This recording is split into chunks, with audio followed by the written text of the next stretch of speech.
With regards to homosexuality, homosexuality is clearly forbidden in Islam.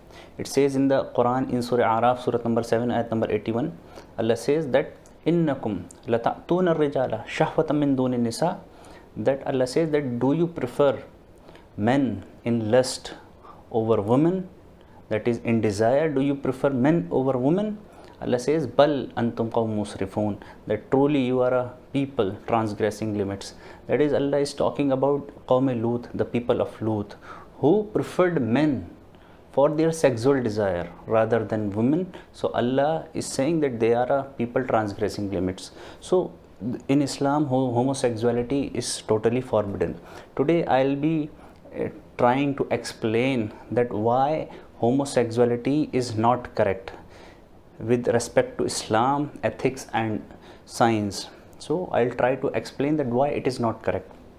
So in Islam, Allah says that Allah has made you in pairs. Allah has created, Allah says that hunna libasul lakum wa antum libasul lahunna, that they are your garments and you are their garments. That is your wives, that is they are your garments and you are their garments. So Allah has made this natural process of relationship, that is between a man and a woman. Ja'ala bainakum mawaddatan wa rahma. Allah has put love and mercy, that is the attraction between them. So that is natural. That natural is that man has a relation with a woman. That is natural. And the purpose will be to satisfy their desire and to reproduce, to have offsprings. So that is the purpose of this relationship. But what happens in all these things, that is homosexuality and so-called terms like lesbianism and whatnot and all other things, these are perversions, these are sexual perversions, which is they are deviation from the normal sexual behavior. These are not normal sexual behaviors. Even in medical science, I being also a doctor, medical doctor, I can tell you so many these sexual perversions which are not correct. That's why they are called as perversions. So all these things, homosexuality, gay sex, lesbianism and all these, they are not natural sexual behavior. They are perversions, they are deviation from the normal sexual behavior. That is a man having sex with a man, that is having anal sex, that is not normal. Anal canal has not been made for sexual intercourse. That's why Allah has made the organs of male and female for that purpose. That is the penis for male and vagina for female, for the purpose of this only, the sexual intercourse and to reproduce. That's how organs are functioning. If you see their physiology, their function, their anatomy, you will realize that they are made for that purpose. But a person doing this anal intercourse, anal canal is not made for sexual intercourse.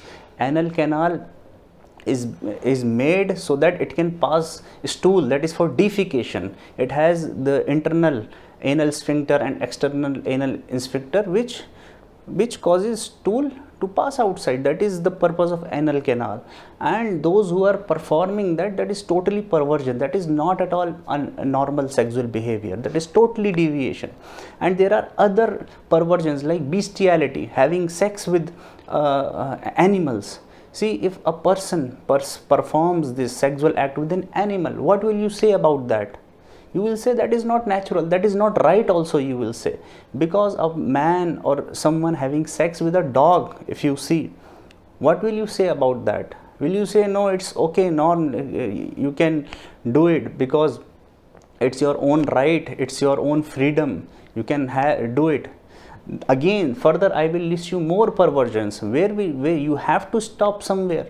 The perversion called as voyeurism, that is a person gets this sexual gratification after when he sees others performing that sexual activity or watching someone in naked. So the person who, this perversion, voyeurism, that is a person gets pleasure, sexual pleasure from watching others doing this sexual act or watching them naked. So even the pornography will fall in this category only. So a man sneaking into someone's private sexual affair, what will you say about that man? That he has a right to do that?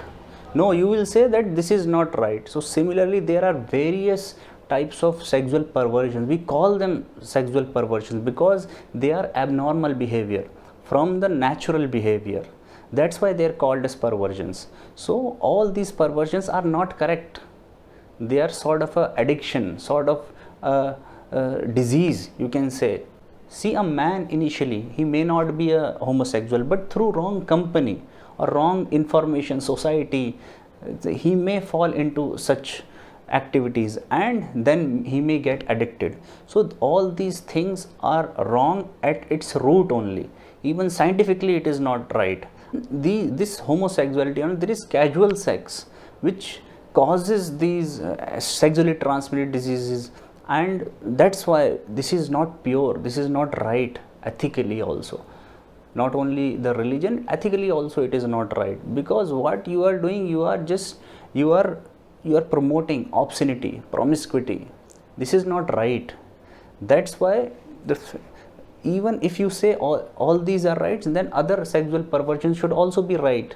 As I told, bestiality, voyeurism, and so many types of these perversions are there, not one. Even I say that pornography is also a type of this voyeurism. That is, you are getting sexually gratified by watching others perform this sexual activity. And Allah subhanahu wa ta'ala has made man and woman have that attraction between each other, and that normal process of having the sexual gratification, that is man and woman, that is the normal behavior. And you can produce offsprings, you can produce children also. So that is the normal behavior, not having anal intercourse and other, because anal canal is not the place to have sexual intercourse. Allah has made the organs, for man it is penis, for woman it is vagina, and they perform that function physiologically also, anatomically also. They produce secretions so that this activity can be performed, that is the sexual intercourse. But all the perversions, they are not correct, physiologically also, anatomically also, and ethically also. That's why I said scientifically also they are not correct, because the place is not made for these things. God has not made like that your anatomy. So all these are perversion. Another I will touch, that is sexual perversion, which is sexual asphyxia. Some people asphyxiate themselves, that is they deplete themselves from oxygen by strangulating, by that means, and they get sexual gratification out of that. And many people get strangulated and it causes accidental death in them. So that is also, so there are so many types of perversions, but we call them perversion, that is the deviancy from the normal sexual behavior. So all these are not normal, they are perversions. That's why we call them perversions. So it is totally forbidden in Islam. Also scientifically it's not correct, also it is ethically not correct, because if you promote such things, anal sex, casual sex, all these things, it will cause diseases. And also these people, there are certain people who target children for anal sex. They perform anal sex. Why? Because they get addicted to this performing anal sex. They get addicted. That's why there are criminals who will target specifically young children, young boys, and they will perform anal intercourse on them. And there are many incidents you can see throughout the world, cases of having rape on child. And that all these things are, when you promote all sorts of perversions, there will be also increase in crimes also. So I hope this clears the standpoint of Islam also, and it is not scientifically, ethically, it is totally wrong, all these perversions. Okay. If you agree with that, then you have to agree with all sorts of perversions. The bestiality, performing sex with animals, that's not right. Then you will come up with animal rights. So see, you are performing sexual activity with an animal, so this is not right. Animals have rights. So these are the things. God has decided what is best for us, and that is the normal sexual behavior with your wife. وَمَا عَلَيْنَا إِلَّا الْبَلَاغُ الْمُبِينُ.